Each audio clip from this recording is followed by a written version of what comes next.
Action! Action. Bienvenue sur la Family Cost. Depuis 2016, on a décidé de changer de mode de vie pour vivre plus librement.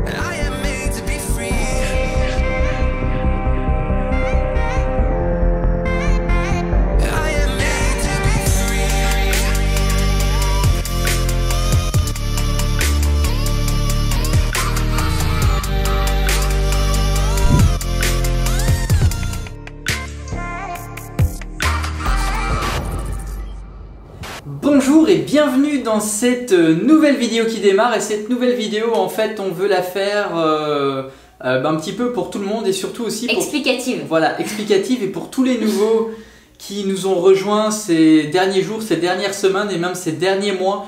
Parce qu'on peut comprendre que c'est un peu difficile justement de comprendre qu'est-ce qu'on fait, un peu tout ce qu'on fait parce que on fait beaucoup de choses. On fait beaucoup de choses et il y a beaucoup de changements en ce moment. Alors la première chose qu'on voudrait faire, c'est déjà remercier tous les nouveaux qui nous ont rejoints. Si vous nous rejoignez par cette vidéo, abonnez-vous. Mettez un petit pouce aussi parce que ça nous aide à faire en sorte que notre vidéo soit vue sur internet. Et ce qu'on va faire, c'est que cette vidéo, on va la mettre en présentation de notre chaîne YouTube. Parce que justement, ce qu'on veut faire, c'est résumer tout ce qu'on fait depuis le début jusqu'à aujourd'hui et la suite. Et la suite. Donc une fois qu'on sera arrivé aujourd'hui, on va vous expliquer c'est quoi la suite. Donc pourquoi on est dans un appartement, où est-ce qu'on va aller, est-ce qu'on arrête de voyager, parce que c'est le titre de la vidéo, parce qu'il y en a beaucoup qui nous ont posé cette question-là, donc on a mis ça en question pour le titre de la vidéo.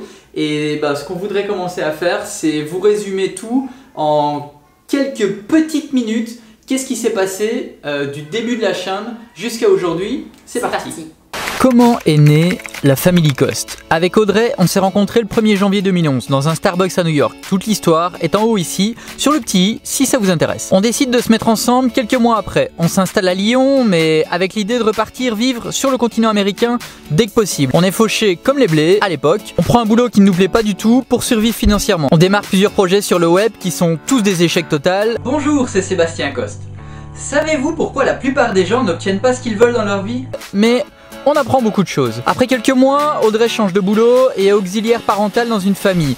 De mon côté, j'arrive à me faire embaucher chez Apple. On ne gagne pas vraiment beaucoup d'argent, mais au moins, on aime ce qu'on fait. 2012, on se marie, alors que je n'étais même pas au courant, et on décide ce jour-là d'avoir un enfant. 2013, Audrey est enceinte de notre petite Éléanore d'amour. Fin 2013, on achète 4 murs dans un ancien couvent à Lyon. 13 novembre 2013, notre petite princesse Éléanore voit le jour et fait le bonheur de ses parents. On a pour but de réaliser tous les travaux nous-mêmes et réaliser une belle plus-value pour enfin repartir sur le continent américain et démarrer une nouvelle vie. Tout le monde nous prend pour des fous et personne ne croit en notre projet de réaliser une plus-value en si peu de temps. Les travaux démarrent, je cumule un temps plein chez Apple et un autre temps plein dans les travaux de l'appartement. Février 2014, je suis vidé et à la limite du burn-out. Éléanore a 2 mois, on prend des billets d'avion pour partir 15 jours en Thaïlande. Mai 2014, après 8 mois de travaux, on emménage dans notre nouveau chez nous. Début 2015, Audrey est enceinte de Timothy et nous mettons en vente l'appartement. Avril 2015, je quitte Apple, on vend la voiture pour avoir quelques mois de réserve et on croise les doigts pour que l'appartement se vende rapidement. Juin 2015, on signe le compromis. Juillet 2015, on remet les clés de l'appartement au nouveau proprio et nous réalisons la plus-value attendue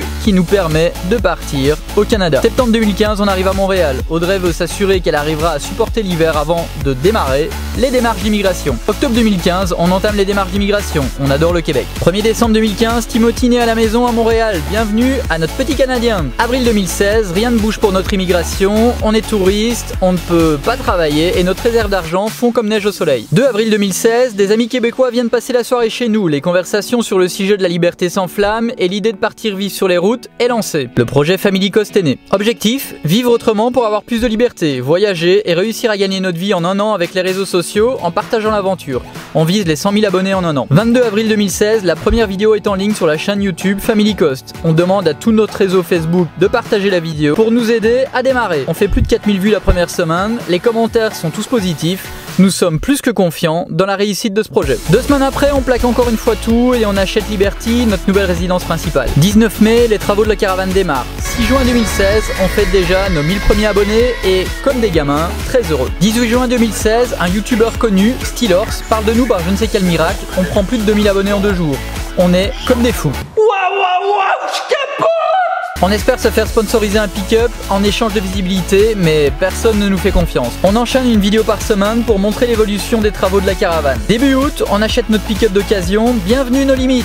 Août 2016, on remet les clés de notre appartement que nous louions et on va s'installer dans un camping à côté de Montréal pour prendre les mains sur notre nouveau mode de vie. En parallèle, on décroche un partenariat avec le camping qui accepte de nous offrir un emplacement pour 1 mois en échange d'une vidéo pour leur camping. Début septembre 2016, c'est le grand départ, on passe la douane, c'est parti pour 6 mois sur la côte est des États-Unis. Les mois passent, mais les abonnés et les vues ne montent pas du tout aussi vite que ce que nous avions imaginé. Les partenariats pour espérer en vivre sont loin d'être à notre porte. En vidéo, on dirait qu'on vit sur un petit nuage, la réalité c'est que nous n'avons pas encore trouvé notre équilibre, on est épuisé physiquement et moralement, on commence à remettre en question le projet. Si ça prend pas plus, on va devoir tout revendre et reprendre notre vie là où elle était et... On arrive en Floride, on commence à bouger d'emplacement moins souvent et à plus profiter de chaque endroit.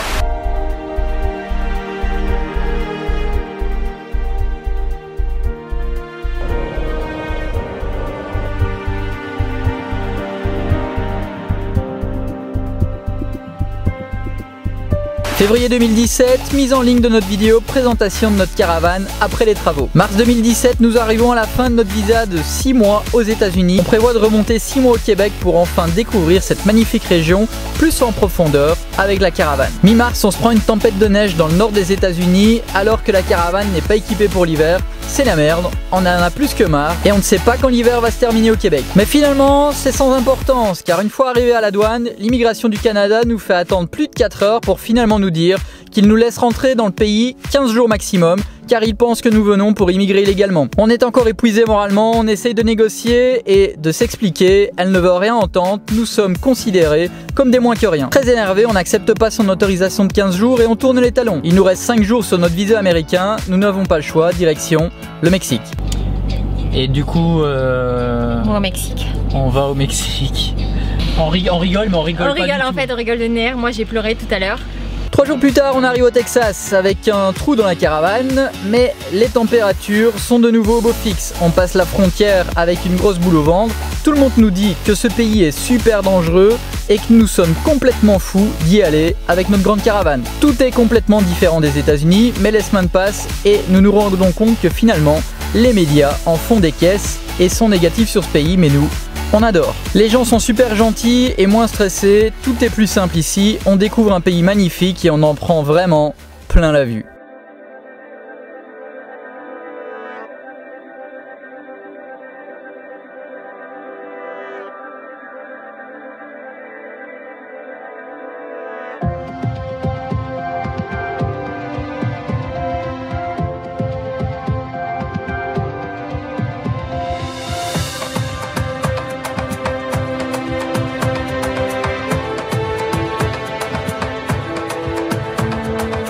Avril 2017, on se lance un défi, 30 jours, 30 vidéos. Début juin, on décide de rentrer voir notre famille et essayer de souffler un peu en leur confiant les enfants. Mi-juin, on passe enfin la barre des 10 000 abonnés. 26 juin, notre vidéo présentation de notre caravane après les travaux est mise en avant par YouTube et plus de 4 mois après sa mise en ligne, elle explose notre nombre de vues et d'abonnés pendant plus d'1 mois. Cette mise en avant fait grimper plein de vidéos sur notre chaîne YouTube, on réalise plus de 2 millions de vues en 1 mois et on passe de 10 000 abonnés à plus de 50 000 abonnés le 17 août, jour d'anniversaire d'Audrey. Les partenariats commencent lentement mais sûrement à arriver et nous pouvons enfin souffler sur le plan financier. Début juillet, l'aventure démarre en France. On a eu une collaboration avec Eric qui vend des camping-cars américains, il nous en laissant à disposition pour 3 mois. C'est parti pour 3 mois sur les routes de France avec Hercule. On est super content d'être en France pour pouvoir rencontrer nos abonnés, mais nous mettons la barre beaucoup trop haut en voulant faire un tour de France pour rencontrer le plus de personnes possible.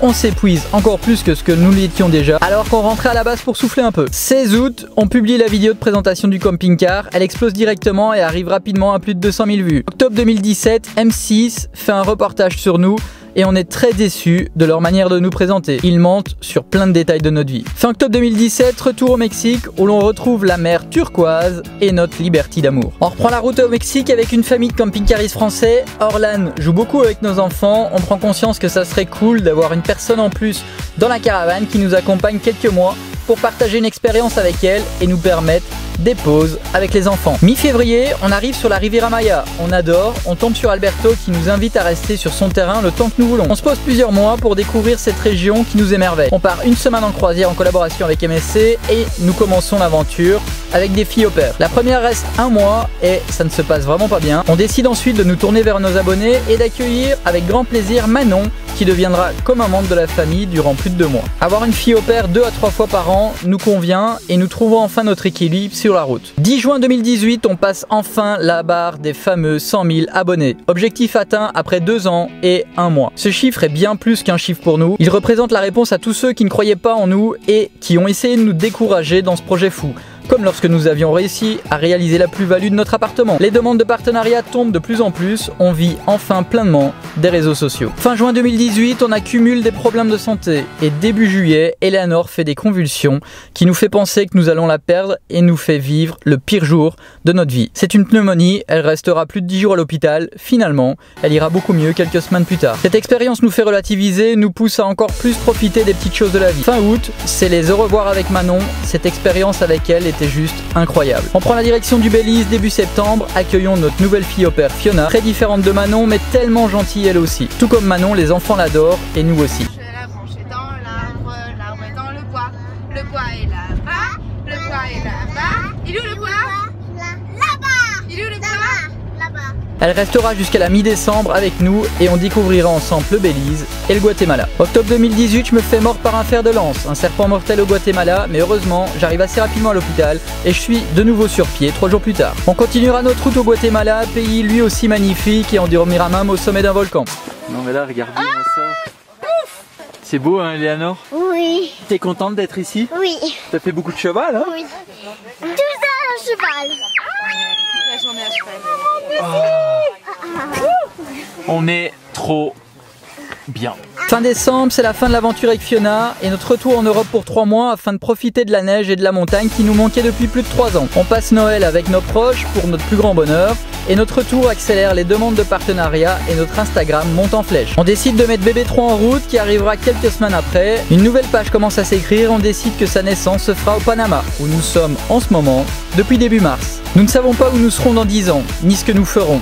Mais une chose est certaine, nous saisirons comme nous l'avons toujours fait toutes les opportunités qui se présenteront sur notre route si elles correspondent à nos valeurs et nous suivrons toujours cette petite voix intérieure qu'on appelle aussi l'intuition. Bienvenue dans l'aventure Family Cost. Et nous voilà à aujourd'hui. J'espère que ça vous a fait plaisir de voir ou de revoir ces images, beaucoup d'émotions parce que ben voilà, c'est notre vie pour ces dernières années en fait, tout ça. Et puis c'était ce qu'on voulait, c'est aussi ce qu'on veut encore. Donc à la grande question du titre de la vidéo, est-ce qu'on va arrêter de voyager? Mais non, on arrête de voyager? Non. On continue. Évidemment qu'on continue. Alors en fait ce qui s'est passé c'est que quand on est rentré en France ces derniers mois on a été vraiment très fatigués. Le fait de changer, d'être nomade en Airbnb et de changer toutes les semaines ça a été épuisant pour nous. Donc voilà, on avait vraiment besoin de retour au calme, de se poser un petit peu et dans la mesure où on a décidé que l'accouchement de bébé 3 se passerait au Panama, il fallait qu'on rencontre les sages-femmes, il fallait qu'on rencontre... Papa. Non, on est au Panama chérie. Donc voilà, on a eu beaucoup de choses à organiser ici et c'est loin d'être terminé encore. Mais voilà, on va s'occuper de ça pour les semaines à venir. Et puis... on va s'occuper de ça pour les semaines à venir et on vous le partagera un petit peu plus par la suite. Mais du coup... On va répondre à quelques questions qui reviennent régulièrement et surtout on va vous parler de qu'est-ce qui va se passer là ensuite, donc à partir d'aujourd'hui jusqu'à, on va dire, enfin 2019 en fait. Déjà une des questions qui revient souvent c'est où est Liberty? Liberty elle est au Mexique sur la Riviera Maya sur le terrain d'Alberto. Qui est Alberto? C'est quelqu'un qu'on a rencontré il y a un peu plus d'1 an déjà maintenant et qui est devenu un ami, qui a un très grand terrain. Qu'est-ce qu'on va faire avec Liberty? Alors, est-ce qu'on va arrêter de voyager avec Liberty? La réponse est en théorie oui. C'est pas encore définitif mais presque. Pourquoi? Parce qu'en fait elle a un problème de structure. On va faire un nouveau camping-car. On va faire un nouveau camping-car, poil. C'est bien. Mais en fait ce qui se passe c'est qu'avec Liberty elle a un problème au niveau de la structure. C'est que ce qui s'est passé c'est que quand on a fait la route au Guatemala, y a beaucoup de routes qui sont quand même assez défoncées, même déjà au Mexique. Et ce qui s'est passé à la longue, c'est que... et du coup, avec toutes les routes qui sont pas super en bon état au Mexique, enfin en Amérique centrale on va dire, elle a pris au niveau de la structure, elle est cassée à un endroit, on ne sait pas où exactement parce que c'est à l'intérieur, il faudrait casser toute notre chambre intérieure pour pouvoir la réparer. Mais par contre, si on ne roule plus, il n'y a pas de souci. Donc ce qu'on va faire, c'est qu'on va la poser sur un terrain, on va aménager un beau petit terrain chez Alberto. Bon, c'est un petit peu compliqué de continuer la vidéo avec les enfants, mais ils veulent rester. On va y arriver. On va y arriver, ils veulent rester avec nous. Donc, ce qui va se passer, donc c'est comme on était en train de vous le dire, c'est qu'on va aménager tout un terrain chez Alberto, un beau petit truc, on va la poser. Donc voilà, et le but, ça va être de la louer pour que n'importe qui puisse venir passer une semaine, 15 jours dans la caravane sur la Riviera Maya au Mexique. On peut faire la vidéo là. Ouais, on fait la vidéo. C'est ce qu'on fait. Ah oui, c'est ça. C'est ce qu'on essaye. Regardez moi. Bon, alors vous voyez pas tout, mais c'est très compliqué de faire une vidéo. Il y a beaucoup de coupures au Ah montage. oui, coupure au montage. Ah oui, il y a des coupures au montage. Ah oui, oui, il y a des coupures. Ouais, il y a des coupures, hein. Bon, alors du coup, le programme des prochains mois. Eh bien, le programme des prochains mois. Donc là, c'est que on reste ici au Panama jusqu'au mois de mai. On a Oui, encore au mois de mai. On a encore quelques petits trucs à régler. Oui, à régler. Vous allez avoir tout en 2 fois. En fait. Une fois. Ok, vous n'avez pas assez bien compris, du coup, Ah oui. on a l'option repeat. Répète. Arrête de répéter, Titi, quand Allez. même. Allez, on arrête Arrête de de répéter. répéter. On laisse papa expliquer ce qu'on va faire les prochains mois, d'accord? Oui. Donc au mois de mai, ce qu'on va faire, c'est qu'on va descendre avec un 4x4 qu'on a déjà acheté ici. D'ailleurs, ce 4x4, c'est un Ford Explorer. Et d'ailleurs, on va vous le montrer. Ouais, on va vous le Donc, montrer. allez, on va vous gars. montrer ça. Voilà la bête.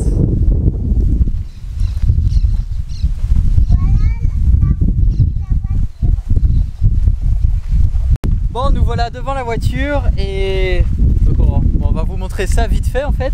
On vous la représentera un peu plus en détail quand on va l'aménager pour le trajet. Donc vas-y chérie, je te laisse. Bon, alors déjà, c'est un Ford Explorer de 2010 qui a 82 000 km. On voulait absolument quelque chose en dessous de 100 000 km. Et puis on avait aussi les contraintes budgétaires, les contraintes du fait qu'il nous fallait un 4x4 et le fait qu'il nous fallait 7 places. Il nous a coûté environ 6 500 €. Il nous a coûté 6 500 €. C'est pas cher pour, non, et puis là, du coup, on va faire un entretien complet la semaine qui arrive. Alors, on va commencer Vite par fait, le hein, je vais juste montrer un Rapido. peu. En fait, ouais, ce qu'il y a de bien, c'est qu'il y a là, il y a 2 sièges qui se relèvent en fait. En tout ça, voilà, on a 2 sièges supplémentaires, comme ça on arrive à 7 places. Alors on les utilise pas pour l'instant et on les utilisera pas tant qu'on n'en aura pas besoin à l'avenir. Ensuite, le coin des loulous. On va acheter les sièges auto là. Oui. Mais on va pas faire les pieds. Hop, vas-y, tu peux ouvrir. Hop. Et le devant, donc voilà. Moi bien c'est tout simple, hein. 4x4. Il est tout simple comparé à nos limites. C'est vrai qu'il n'y a pas d'option. On aurait aimé les sièges en cuir parce que c'est quand même plus confortable. Mais bon, voilà, on n'a pas trouvé malheureusement ce qu'on voulait. On aurait préféré une autre couleur que blanc. Mais on n'a pas non plus trouvé. On aurait voulu le cuir. Voilà, Mais bon, c'est ça. Voilà, Donc, on a fait selon le budget quoi. voilà, on a fait avec ce qu'on trouvait. Et puis, on a vu vraiment beaucoup de voitures. Voiture. Et Titi. Donc voilà, bon, allez, on retourne à l'intérieur. Voilà, la magie du montage fait que voilà, on vous l'a montré et on revient ici. Allez, Allez, calme, vous êtes un petit peu excité là. Titi, s'il te plaît. Et ce qu'on va faire, c'est que sur ce 4x4, c'est qu'on va mettre une tente de toit pour pouvoir remonter jusqu'au Mexique avec, en prenant un petit peu notre temps. On va remonter en environ 15 jours, maximum grand max 3 semaines pour aller jusqu'au Mexique. Et en fait, ce projet-là, de mettre une tente sur le toit, on l'avait depuis déjà longtemps, ça faisait un peu plus d'1 an. Ah oui, les compagnons. Et cette tente-là, normalement, on devait la commercialiser, on devait la mettre en vente parce Ah oui, que... on vend. Bon, du coup, on a coupé, on a mis les enfants dans la chambre en train de jouer parce que c'était vraiment trop galère, comme vous avez pu le constater. Bon, au moins, on a rigolé un petit peu, c'est bien. On était sur la tente, vas-y, je te laisse. Oui, alors en fait, on avait initialement décidé de commercialiser le prototype en fait qu'on avait commandé.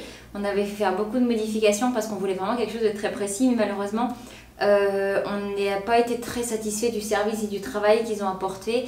Voilà, on est un petit peu perfectionniste, surtout quand on veut faire quelque chose et qu'on veut le commercialiser, on s'attendait à quelque chose d'un petit peu, peut-être un peu trop parfait. Non, parce qu'on voulait vendre quelque chose de parfait en fait. Voilà, c'est ça. Pour nous, c'est important, c'est notre confiance qui est engagée. Les gens nous auraient fait confiance par rapport à ça. Donc le jour où on vendra quelque chose, ce sera quelque chose de parfait. Et là, actuellement, le prototype qu'on va recevoir, alors on attend de le voir, mais on n'est pas convaincu qu'il soit en tout cas 100% parfait comme on l'avait prévu. En tout cas, à la base. Sur photo et sur vidéo, moi ça me convient pas, mais on verra en vrai. Là, ça fait plus d'1 an qu'on travaillait dessus, et puis là, on a décidé d'arrêter de nous prendre la tête avec eux, et parce qu'on a dépensé plus de 6 000 $ sur cette tente finalement. Et du coup, ce qu'on va faire, c'est que normalement là, elle va être en livraison. On espère qu'on va pouvoir la récupérer. Et voilà, on arrête de travailler avec eux, ça c'est normalement quasiment sûr. On va voir, on verra le produit quand il va arriver. Mais, donc l'idée, voilà, ça va être de remonter jusqu'au Mexique avec cette tente-là. Et en fait, l'idée de base avec la tente-là, c'était tout à la base, parce qu'on ne pensait pas arrêter avec la caravane, c'était quand on pose Liberty quelque part, on part avec le pick-up quelque part avec la tente sur le toit, et on pourrait aller dormir sur la plage, dormir dans la jungle, dormir où on veut, là où la caravane parfois ne peut pas aller. Mais du coup la caravane, comme on vient de vous le dire, on arrête avec Liberty. Ça nous fend un peu le cœur, mais par contre on a un super autre projet. La majorité d'entre vous le savez déjà si vous avez suivi notre long live qui durait 2h30. Mais si vous ne l'avez pas suivi, on va vous faire un petit résumé. Ce qu'on va faire, c'est qu'en fait on va acheter un camion et qu'on va faire une tiny house sur le camion. Le camion va faire environ, on espère trouver un camion avec 9 mètres de plateau pour pouvoir faire la tiny house dessus. On veut faire quelque chose avec des extensions. Donc ça va être encore quelque chose d'assez ouf quand même. Et du coup ce qu'on va faire, c'est qu'on va tirer la voiture à l'arrière sur une remorque avec le 4x4 qu'on vient d'acheter. Et comme ça on aura quand même encore un véhicule pour nous déplacer, aller faire les courses et pouvoir aller dans les sentiers battus avec la tente de toit. Et comme on voyage quand même très très lentement, on apprécie de pouvoir se poser quelque part longtemps, avoir aussi un moyen de locomotion à côté. Donc c'est le gros avantage que nous permettent d'avoir la voiture à côté, et puis du coup de ne pas consommer avec le camion quand il y en a besoin juste d'aller faire une petite course, c'est un petit peu ridicule. Au niveau de notre tour au Mexique, on va rester environ jusqu'au mois d'août là-bas. On doit tout organiser, donc il faut faire le terrain pour poser la caravane, et après aussi ce qu'il faut faire, c'est réussir à vendre le pick-up, parce que le pick-up va financer l'achat du camion. Alors pas de la tiny house au complet, forcément il n'y aura pas assez, mais au moins l'achat du camion d'occasion. Donc il faut qu'on arrive à revendre le pick-up. On ne sait pas encore si on va pouvoir réussir à le revendre au Mexique ou si on va devoir aller le remonter au Québec, sachant qu'on ne peut plus rentrer au Canada pour l'instant. Donc ça va être galère. Ouais, ça fume un peu. Donc on ne sait pas encore comment on va faire pour revendre le pick-up qui est matriculé au Québec. Mais on verra bien. Ça va être un crève-cœur. C'est ça, ouais, parce qu'on adorait ce pick-up. Mais bon, voilà, ça sert à rien de garder. C'est de l'argent qui dort, et nous, on n'est pas riches là, donc il nous faut de l'argent, donc on doit le revendre. Et l'idée après, du coup, c'est de remonter avec le 4x4 jusqu'ici au Panama, parce que l'accouchement. Oui, redescendre. L'accouchement va se passer ici à la fin septembre. C'est prévu pour le. Fin septembre. Fin septembre. Et donc dans l'idée, ce qu'on aimerait, c'est trouver un genre de maison un peu à la campagne pour déjà payer moins cher qu'ici, parce que ça coûte assez cher Panama City, et en plus on en a marre de la ville, donc on aimerait être plus à la campagne, mais en même temps pas trop loin des villes non plus pour trouver tout ce qu'on aura besoin pour les matériaux. Les matériaux pourquoi ? Pour la fabrication du camion, parce que ça va pas se faire en un clin d'œil, parce que je vais tout faire moi-même. Et on aimerait trouver une petite maison avec un genre d'hangar pour que je puisse faire les travaux dessus. Ouais. Donc ça c'est un peu l'idée. Je pense qu'il va y en avoir pour environ une petite année de travail sur le camion. En même temps on voyagera un peu quand même avec le 4x4 de temps en temps, on partira avec la tente. Donc c'est des gros projets qui arrivent, le camion va vraiment être ouf, vous allez voir, ça va être encore mieux que Liberty. On est en train de bûcher sur les plans, il faudra voir aussi tout ce qui va être possible et pas possible. A priori, on a un agencement qui normalement devrait bien coller. Ouais, l'agencement devrait coller maintenant. Donc il y aura 4 extensions latérales, et attention, tenez-vous bien, une extension sur le toit. On aimerait que le toit monte aussi pour pouvoir avoir un étage. Donc voilà, gros projet de ouf. Ça sera pas en une semaine. Ça va pas se faire en une semaine, il va y avoir du boulot. Mais bon, on partagera tout ça. Ça va être top. Donc l'idée, ouais, c'est ça. Bon, on vous partagera ça par la suite, puisque c'est pas pour demain non plus. On a tout un tas de choses à faire avant. Et puis voilà. Et puis c'est ça. Donc j'espère que ça a répondu à toutes les nombreuses questions justement qui se sont posées ces derniers temps dans les commentaires ou sur Instagram, en nous disant mais je crois que j'ai loupé un truc, et il en est où le projet du camion, et Liberty, vous faites quoi avec, etc. Et il y en a qui disaient mais le camion, j'ai vu des commentaires qui parlaient de camion, mais c'est quoi ce truc de camion? Donc voilà, comme ça vous avez. On s'est dit on va mettre un titre. C'est ça. Qui répond à votre question et qui en même temps va vous inciter à regarder, parce que finalement toutes les réponses à vos questions, on l'espère, sont ici. J'espère qu'on n'a rien oublié. Si, alors ouais, si y a des questions que vous savez pas, parce qu'on nous demande souvent aussi comment on gagne notre vie. Bon, on gagne notre vie grâce à YouTube. Mais pour avoir plus de détails, dans la description, en fait, il y a toujours un lien avec une FAQ sur laquelle on a répondu aux majoritaires questionnements qu'il puisse y avoir sur la chaîne YouTube pour l'école des enfants, pour comment on gagne notre vie, qu'est-ce qu'on faisait avant. Et puis voilà. Ah, et le livre, tiens, on a eu des commentaires ces derniers temps sur le livre. Ouais, ah oui, le livre, c'est long. C'est long, on commence à en avoir marre aussi parce que ça fait 1 an qu'on est dessus. Et là, on est dans la phase finale 1 an et demi même. Où toutes les semaines, on nous envoie des corrections à faire sur le texte et normalement, il sort là début mai. 15 mai. Donc voilà, on a hâte que ça se termine. Ça aussi, ça soit. Parce qu'il y a plein de choses derrière la caméra que vous ne voyez pas, mais qui nous demandent énormément de temps. Et après, le livre, bah, c'est un super projet pour nous. Après, c'est pas avec ça qu'on va vraiment gagner de l'argent, parce que voilà, c'était plus pour nous. Ouais, pour nous. Pour nous, et puis pour le plaisir d'écrire et de laisser aussi une autre trace qu'en vidéo. Donc voilà, mon hâte qu'il soit terminé pour pouvoir nous pencher sur les autres projets, parce que comme vous l'avez vu, on en a quelques-uns. C'est ça. Bon, en tout cas, si vous avez aimé revoir tout ce résumé là et en même temps de savoir qu'est-ce qui va se passer par la suite et que vous avez aimé cette vidéo, bah, comme d'habitude, un petit pouce comme ça nous aide. Et si vous nous rejoignez par cette vidéo, bah, abonnez-vous. Abonnez-vous. Et puis nous, on se retrouve dans la prochaine vidéo. Ciao, ciao.